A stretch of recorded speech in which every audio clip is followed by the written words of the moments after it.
안녕하십니까. 이번 시간은 점포 시설에 관해서 2시간에 걸쳐서 강의를 하겠습니다.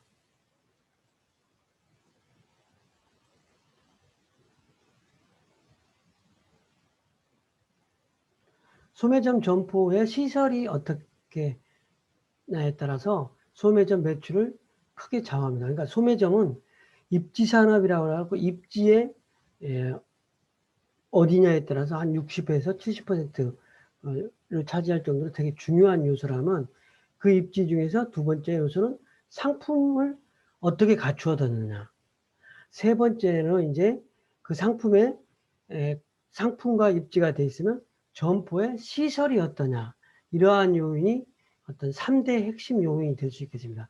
그래서 소매점 점포의 고객을 끌어들이는 세 가지 어떤 핵심 요인이라고 하면 입지 부분이 어떤지, 뭐 어떤 상품을 판매하고 있는지, 세 번째는 점포 시설이 어떤지, 이러한 영향에 의해서 소비자가 점포에 방문할 수 있는 동기 요인이 되는 것입니다. 그래서 점포 시설이 또 중요한 요인이 될 수 있겠습니다. 그래서 이러한 점포 시설에 대해서 첫 번째 시간에는 임차료 부분이 얼마나 부담이 되는 건지, 그 다음에 판매 방침과 점포의 개방도, 그 다음에 전망 좋은 점포로 만들기 위해서는 어떠한 것이 필요한지, 이 세 가지를 얘기하고 나머지 어떤 조명, 공사, 효과, 그 다음에 손익분기점, 이러한 부분은 두 번째 시간에 이야기하도록 하겠습니다. 그래서 점포 시설에 의해서 고객을 흡입하는 것이기 때문에 어떤 이게 점포의 건축, 소매점에서 건축은 상당히 중요한 요인이 될 수 있는 거겠죠. 그래서 어떤 특별한 형식에 의해서 인테리어가 어떻게 되느냐에 대해서 여기 있는 고객들이 점포에 내점을 할 건지 안 할 건지, 여기에 로케이션도 중요하고 어떤 상품을 파는가도 중요하지만 이러한 외부에서 보이는 시설, 점내 시설, 이러한 것들에 의해서 고객을 흡입하는 요인으로 삼기 때문에 그 고객 입장에서는 인테리어가 되게 중요하다 이거죠. 먼저 첫 번째 그러면 임대차 점포를 하기 위해서는 먼저 임대차 계약을 하는 건데 어디에서 장사를 하기 위해서는 그 임대차 계약 중에서 임대를 할 때 네 가지 사항을 좀 확인해야 된다. 첫 번째는 임대 계약 목적물의 표시다. 어떠한 부분을 임차하는 건지. 두 번째는 임대 보증금과 월 임차료가 얼마인지. 세 번째는 임대차 기간이 얼마나 되는지. 네 번째는 용도의 제한. 이 네 가지를 확인해야 된다는 거죠. 그러니까 여러분이 만약에 학교 앞에 원룸을 만나게 얻는다고 그럴 때 그 원룸의 목적물, 원룸의 위치가 어딘지, 그 다음에 월 보증금과 매월 내는 임차료가 얼마인지, 그 다음에 1년간인지 3달인지 6개월인지, 그 다음에 용도의 제한. 내가 여기서 어떠한 부분, 여러분이 당연히 숙식을 위해서 방을 얻는 거겠지만, 이제 점포를 할 때는 그 점포에 맞는, 만약에 식품업을 한다고 그래가지고 의류가게를 할 수가 없는 거고, 그러니까 또 의류가게 한다고 해서 식품을 할 수가 없고, 만약에 의류가게 한다고 그래가지고 담배를 판다 그러면 담배 업종은 다른 가게에 또 허가가 나올 수도 있기 때문에 이러한 부분에 의해서 제약을 받을 수 있기 때문에 용도의 제한, 이런 부분의 네 가지 사항을 확인하고 임대차 계약을 해야 된다 이거죠. 그래서 임대차 계약할 때는 임대차 계약 목적물에 대한 표시, 그다음에 임대 보증금과 임차료, 그다음에 임대차 계약 기간, 그다음에 용도의 제한이 뭐가 있는지, 이러한 부분을 임차인의 입장에서나 임대인의 입장에서나 서로 확인할 필요가 있다는 말이에요. 그렇게 확인하지 않으면 나중에 분쟁의 소지가 발생될 수 있는 거죠. 분쟁의 소지가. 그래서 이러한 부분을 확인을 해야 된다는 거죠. 그래서 임차료가 부담을 주고 있는가.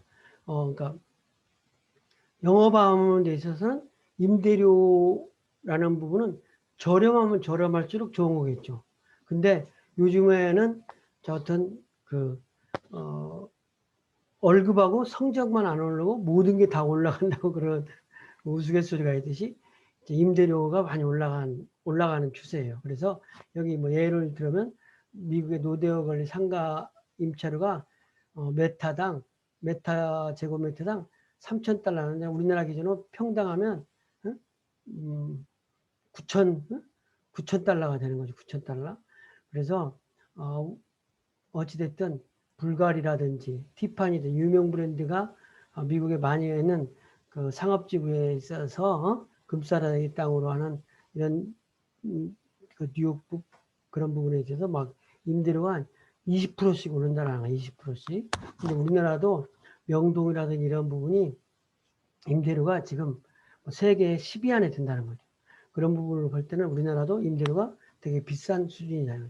그렇게 임대료가 비싸다는 얘기는 영업을 해서 임대료조차도 못 내고 될 수도 있다 이거죠. 이런 부분에 있어서 임대료는 임차료는 그러니까 건물주 입장에서는 임대료고 그다음에 상가 임차인의 입장에서는 임차료가 되는 거죠. 임차료가 부담이 돼서 장사를 못할 지경이 되면 안 되는 거죠. 그래서 저 임차인 입장에서는 임대료가 적으면 적을수록 좋은 거겠죠. 동일한 조건이라면. 임대인 입장에서는 많으면 많을수록 당연히 좋은 거지만 그런데 임차료가 영업을 하는데 부담이 돼서는 안 된다. 그러니까 어떤 품목에 따라서 다르겠지만 어떤 업종에서는 20%, 어떤 업종에서는 10% 이상을 넘으면 영업을 하면 할수록 마이너스가 될 수도 있다는 거죠. 특히 식품 같은 걸 취급하는 부분은 영업이익이 25% 30%인데 임차료가 매출액이 한 30% 된다고.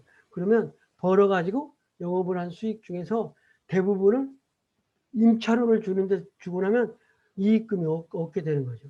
물론 이제 식품 부분에서 식당이라든지 이런 거는 원가율이 한 30% 이렇게 되니까 임차료가 30% 돼도 문제가 없겠죠. 그리고 의류라든지 명품 이런 부분은 뭐 백화점 같은 데서 임차료가 30% 이렇게 되는데 이게 되더라도 워낙 마진이 이익률이 좋으니까 임차료를 지불하고도 이익이 남을 수도 있겠죠. 그런데 어떤 업종이냐에 따라서 임차료가 부담이 될 수도 있는 거죠. 어찌됐든 세계에서 가장 비싼 임차료 수준을 보면은 뭐 미국 이렇게 해가지고 국가별로 다른데 우리나라가 명동이 동일한 수준에서 아무튼 이렇게 세계 10 임대료가 비싼 10위 안에 들 정도니까 우리나라도 만만치 않죠. 물론 이제 뭐 뉴욕의 5번가라든지 이런 부분은 아주 유명한 TV라든지 뭐 꼭 미국을 안 가봐도 아주 많이 널리 알려져 있는 부분이죠. 이 5번가에는 패션, 그다음에 향수 이런 업체들이 많이 있다고 그래요. 샤넬이나 이런데. 그래서 만약에 백화점이면 백화점에서도 임대료가 모든 업종에 동일하게 적용하는 게 아니잖아요. 백화점에서 만약에 백화점은 의류 매장에는 임대료가 한 30%로 높고 명품 브랜드는 한 15%로 낮고 그리고 뭐 어떤 보석상이라든지 뭐 이런 부분에는 뭐 10%짜리도 있고 그다음에 TV 매장, 가전제품 매장 이런 부분은 5% 주고 뭐 영업을 하기도 하고 뭐 그런 부분이 백화점 같은 데서 품목에 따라서 임대료가 달라진다는 거죠. 근데 백화점에서 임대값과 임대을이라는 부분이 있는데 임대값과 임대을이 좀 대표적인 건 뭐냐면 임대값은 뭐냐면 영업이 잘 되거나 안 되거나 매월 임대료가 정해져 있는 부분을 임대값이라고 해요. 임대을은 매출에 따라서 임대료가 연동되는 부분을 임대을이라고 한다는 거죠.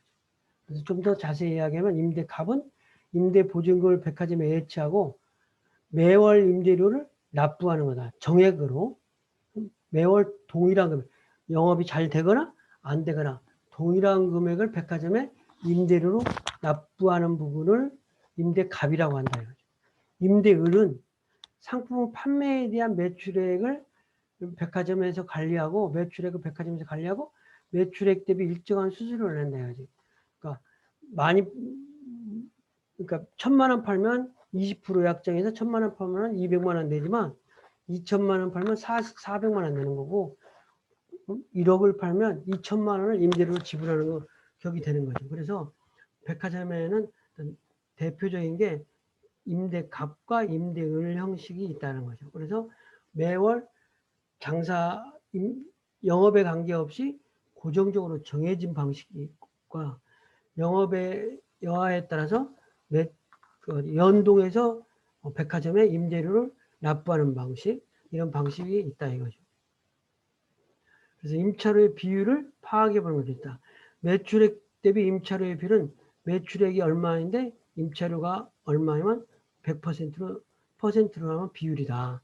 그러면 매출액이 1억인 매장에서 임차료가 200만 원이면 2%, 2천만 원이면 20%잖아요. 1억인 매장에서. 그런데 임대 감매장인 경우에는 매출액이 올라가면 임차료 비율이 낮아지겠죠. 5천만 원 팔 때 5천만 원 팔 때 임차료가 200만 원, 5천만 원 팔 때 임차료가 1,000만 원이면 20%지만 1억 팔 때 1,000만 원이면 10%가 되는 거죠. 1억을 매출하면. 그런데 임대을로 하면은 20%면 5천만 원 팔 때는 1,000만 원 내고 1억 팔면 2천만 원 내는 거죠. 그러니까 임차료 비율이 임대갑에서는 변동이 되지만 임대을에서는 임차료 비율이 거의 일정하게 되는 거죠. 일정하게. 그래서 공정거래위원회에서 백화점의 판매 수수료를 좀 낮춰달라는 요구도 하고, 또 소상공인이라고 해가지고 그 제조업체라든지 백화점에 입점한 브랜드들이 백화점을 상대로 해서 수수료를 좀 낮춰달라, 임차료를 백화점 업체에서는 임대료가 되는 거고, 납품업체에서 임차료를 좀 낮춰달라는 요구를 하고 있어요. 그런데 이 부분이 워낙 백화점의 임차료가 비싸다는 거죠. 의류업체 같은 경우는 막 한 32% 되니까 1,000만 원 팔면은 320만 원을 임차료를 내야 되기 때문에 팔아서 백화점에 임차료를 내게 되면 남는 게 없다. 그래서 우리 어떤 영업에 이익을 확보하기 위해서 좀 낮춰달라. 이런 요구를 하는 거죠. 근데 이 요구가 다른 부분에까지도 영향을 미치니까 그러는 거예요. 특히 롯데백화점, 신세계백화점, 현대백화점 이 세 개 백화점에 임대료가 정해지면 다른 데 임대료가 연동해서 흘러가는 거예요. 만약에 내가 어떤 제조업체 샤넬이라고 하는 뭐 명품 브랜드다 그러면 롯데백화점에는 임대료를 20% 준다 그러면은 롯데보다 격이 낮고 좀 떨어진 다른 뭐 매장에 가서는 다른 백화점에 가서는 임대료를 롯데는 20% 주는데 니네는 매출액이 반으로 떨어지니까 10%만 주고 장사를 하자. 이렇게 말할 수 있는 거죠. 또 그런 부분이 현실화되는 거죠.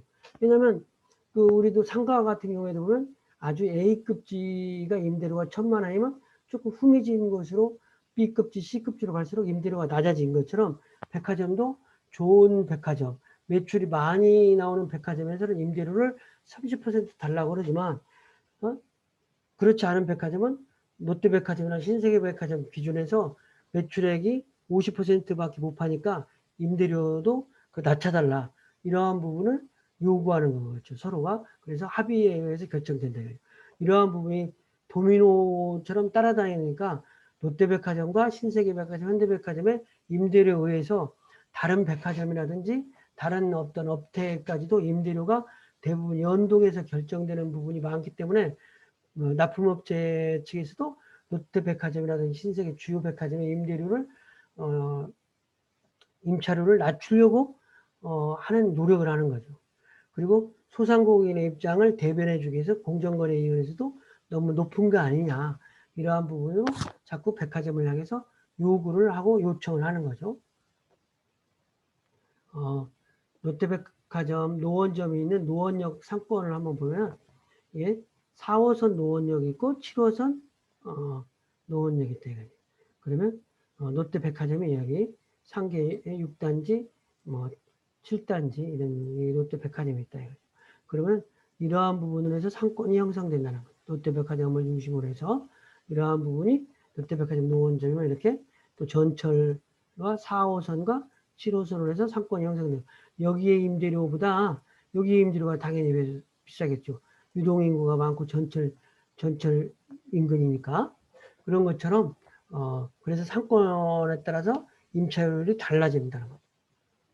그래서 만약에 노구 역세권의 평균 임대 시세를 보면 제일 활성화된 A급 지역과 그렇지 않은 B급 지역을 보면 1층 기준으로 뭐 10평당 보증금이 7천만 원에 월 임대료가 250만 원이다. 그러면 2층은 4천에 130만 원이다. 그랬을 때 비활성화장은 1층에 보증금 5천만 원에 170만 원이다. 그리고 2층은 3천에 100만 원이다. 그래서 뭐 1층과 2층은 비율이 한 60% 이렇게 되는 거죠. 그런 것처럼 이렇게 권리금이 있고 없고 이런 차이가 있다. 이렇게 어떤 A급지가 형성되면 B급지, C급지가 자연스럽게 결정이 된다.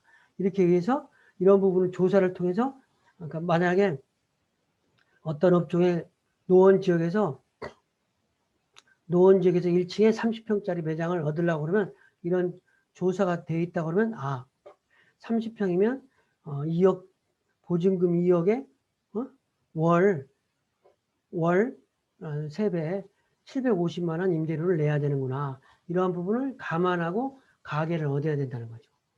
가게를 그런 부분을 감안하고 또 상대방의 요구할 때 이렇게 하면 거기는 비싸다, 저렴하다 이러한 기준을 설정할 수 있는 거죠. 조사를 통해서. 점포의 판매 방침과 점포의 개방도는 일치하고 그리고 이제 점포 시설에서 요즘 점포를 개방화 추세에 있다는 거예요. 그러니까 뭐냐면 개방화라는 건 매장 소매점에서 점포를 밖에서 점포를 바라봤을 때 안에 매장이 전부 보이게 하는 추세로 점포가 개방화되고 있다 이거죠. 여기서 예를 드는 거는 자동차 매장이 화려하게 변신해서 차도 마시고 차도 살 수 있는 공간으로 커피숍 플러스 된 그러니까 고급 고객을 대상으로 한 부틱 어떤 프레스티지 고객을 대상으로 한 차를 서비스하는 어떤 그런 백화점이라든지 이런 부분을 벤치마킹해서 어떤 매장에서 아주 좋은 커피숍처럼 차도 마시면서 상담도 할 수 있는 공간으로 변신을 해간다는 거죠. 그래서 점포의 개방도라고 하는 건 뭐냐면 도로 외면에서 점포 내부와 접촉한 부분에 구성하여 있는 각종 형태의 구체적인 시설을 말한다. 점포의 개방폭은 점포 전면에 보이는 시설물 폭을 제외한 나머지 개방된 폭의 합계를 말한다. 그러니까 점포가 개방된 부분이 얼마냐 이런 부분이 되겠죠.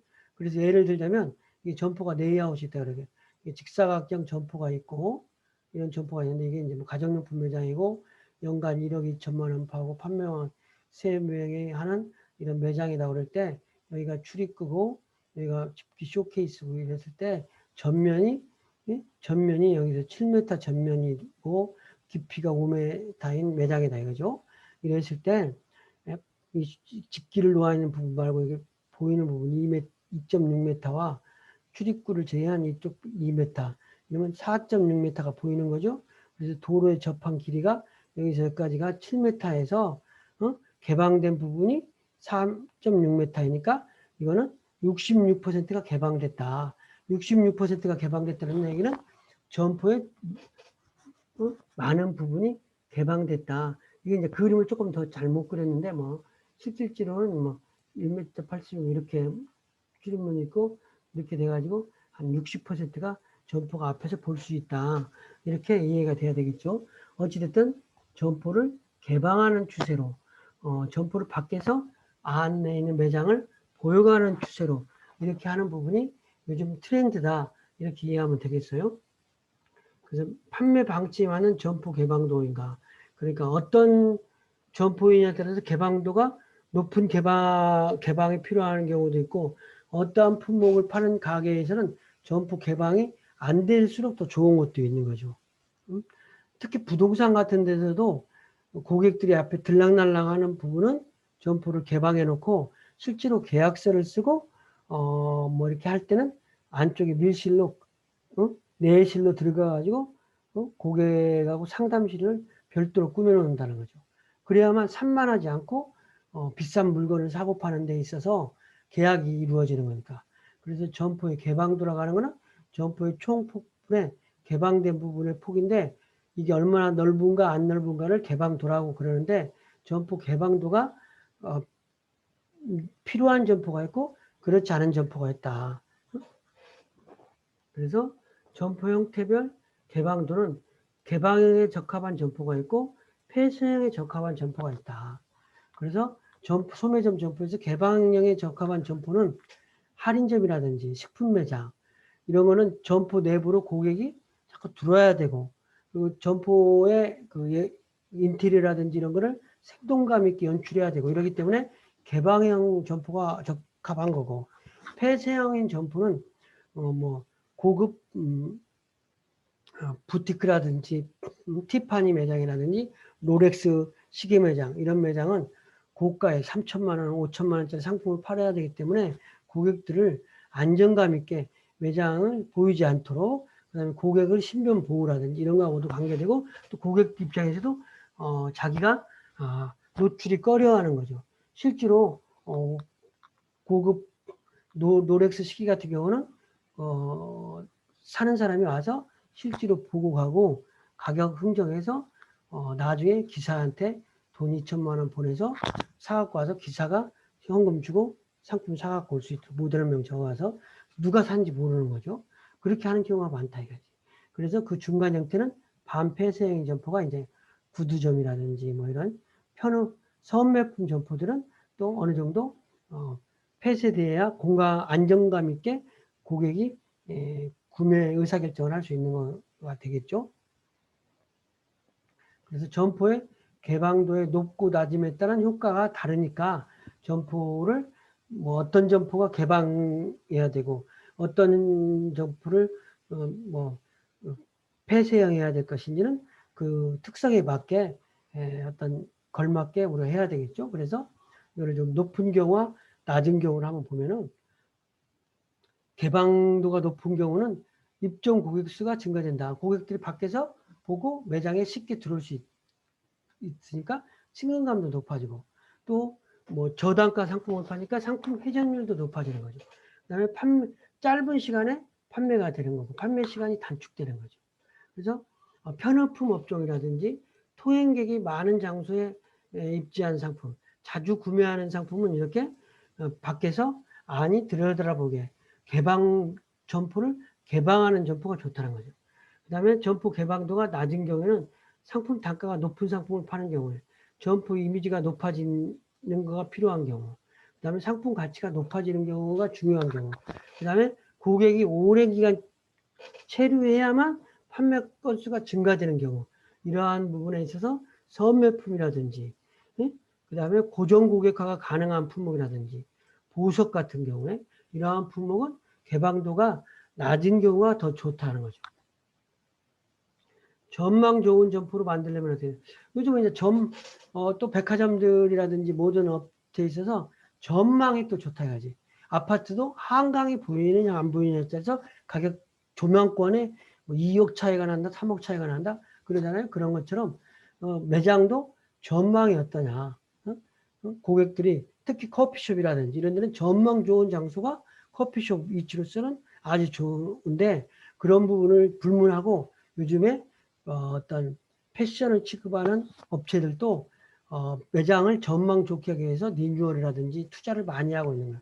특히 뭐 동대문 두타라든지 뭐 밀레오레와 같이 이러한 어떤 5평 미만의 폐쇄형 점포들이 많은 점포에서도 전망은 개방형 점포로 만들고 전체 점들을 보이게 하는 매장으로서 많이 바꾸고 있는 추세입니다. 그래서 어찌됐든 점포에서 사람의 움직임이 보이게 하고 이런 부분이 전망도가 좋다 이거죠. 전망이 좋게 하기 위해서는 이렇게 옥상 간판을 이렇게 보여서 돌출 간판을 한다든지, 벽면 간판이라든지 이런 것들이 고객 입장에서 외벽을 보이게 하는 거지. 그다음에 입구를 이렇게 뭐 돌출로 해서 사인을 한다든지, 그리고 이렇게 앞에는 시술을 한다든지, 어찌됐든 입간판을 세운다든지, 어쨌든 고객 점포의 상황에 맞게 고객이 우리 점포를 볼 수 있도록 또 안에 들어가서 외부를 바라볼 때 전망이 좋은 부분, 그다음에 고급스러운 인테리어 부분, 이러한 부분이 전체적으로 매장을 효율화하고 집객을 시키는 요인이 되기 때문에 이런 부분에 투자를 많이 하고 관심을 갖는 것이 사실이라고 할 수 있겠습니다. 폐쇄형 점포를 전망 점포로 만들어가는 추세다는 거죠. 그래서 전망도를 수치 관리를 하는데 점포의 총폭과 전망 가능한 부분의 폭을 때 100으로 하면 이제 아까 여기서 계산을 아까 해봤죠 우리가. 이렇게 총폭분의 전망 가능 부분이니까 4.6 해가지고 66%다.